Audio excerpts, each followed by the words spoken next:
I'd like to teach you some advanced training tips for the GlideTrak. These are tips that we've learned with a lot of clients, and they've made this very, very fun for both the practitioners and the clients when using the GlideTrak. First of all, please encourage your patients, especially after their first visit, to wear proper clothing.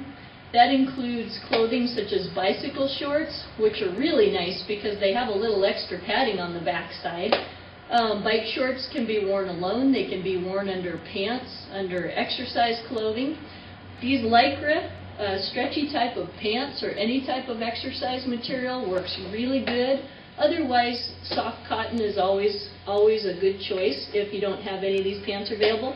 But it really makes a difference for patients getting in and out of the equipment, and it makes long exercise sessions much more enjoyable.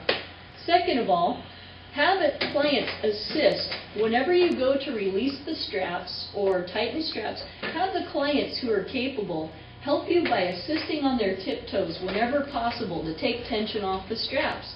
That's really important for practitioners using this repeatedly. When a client can't help you, don't worry. You can use the incline, decline features on the treadmill to raise the treadmill, to take tension off the straps. That works really well. You can always release this rear strap just by reaching down and giving it a little tug, even on the larger clients, as long as they're able to stand. Next, we want to talk to you about different size clients. When setting the seat, in the very beginning, the first time you see a client, we encourage people to start with the front pelvic riser tube and the seat in the middle positions. But if you're going to put a very large client on here, it's always helpful to move this seat all the way back into the open position, and to also raise this as necessary, which further opens the seat. You may have to go back later and tighten the seat up a little bit, as the seat assembly likes to sink into tissue and find those pelvic bones eventually. So even though it may feel a little snug getting this onto a client, as they settle in, it may loosen up a little bit, and they may have to go back and tighten up the seat. The other thing is patients with a large amount of abdominal tissue, sometimes referred to as a pannus, can easily be fit in here by just gathering that tissue and setting it usually over the top of this pelvic pad. That's usually where they're most comfortable. Next, for a smaller client, obviously you do the opposite. You'd move the seat on the bottom just forward of the center for a starting position, and make sure this is either in the middle or in some of the tighter holes, moving down below the middle position. And that's a good starting point. Once you have the person in the seat, you can always have them stand up even on their tiptoes and adjust the seat forward back with a nice adjustment tool that comes with this kit.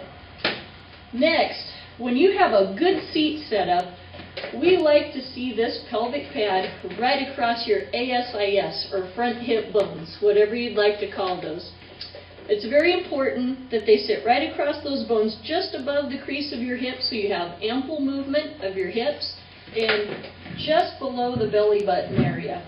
If the seat becomes too loose, or a patient complains, my seat feels too loose and I feel like I'm sliding forward, I don't always make an adjustment. I watch the patient, I explain to them that the seat will allow a little bit of sliding forward, and it will catch your body it's almost as if it's catching you in a funnel, so you have space for your legs to move in here freely. Now, if they continue to slide into the seat, and because it's too loose, I can usually tell by several keys. One is a really loose seat will cause a patient to actually slide down into the bar. So if we see that, we automatically tighten up the seat a notch or two.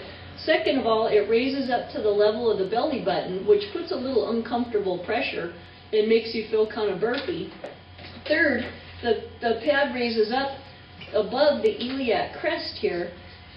So those are things that we watch for. And fourth, a sure bet that the seat's too loose is if the patient keeps sliding in and their knees keep bending. So if we do that, we just tighten the seat. For a seat that's too tight, obviously, what happens is this pad comes down over the crease of their hips and causes less leg motion to be possible, and can also overwork the hip flexors a little bit. So if the seat is too loose, this is below the ASIS, and there's little leg motion, or the patient will complain that it feels too tight. So quickly make an adjustment. The main thing about seat comfort is it's all about expectations, preparing the patient. It's helpful to show them a video before they get on this, or even jump on and demonstrate yourself, or have a physical therapy aide or one of the staff demonstrate for the patient.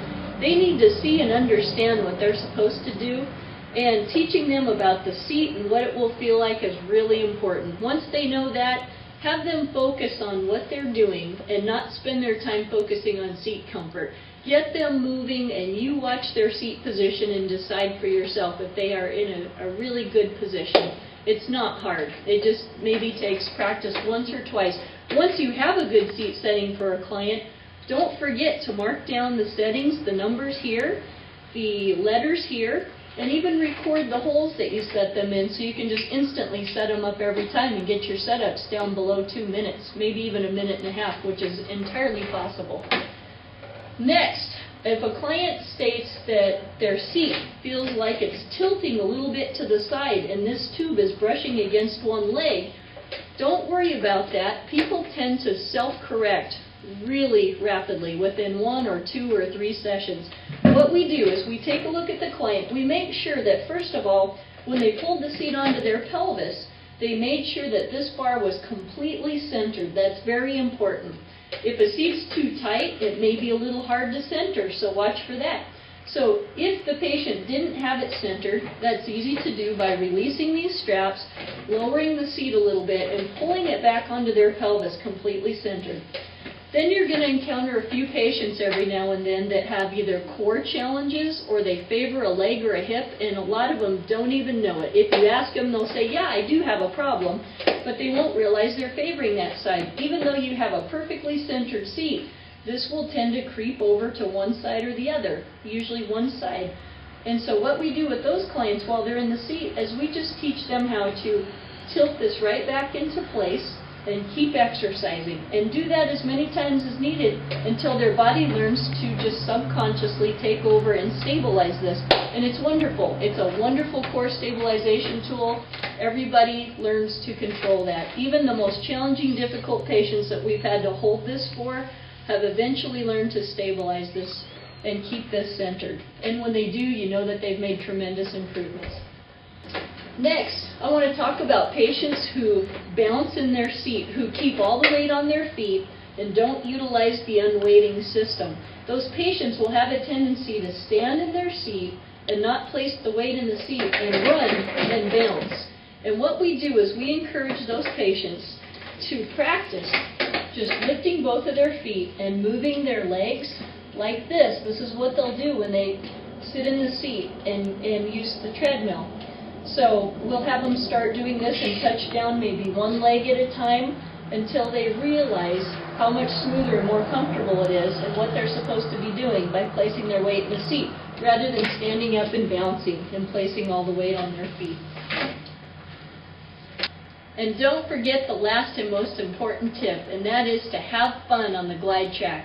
This was built to put the fun back into therapy with body unweighted training. We hope that these tips have been very helpful.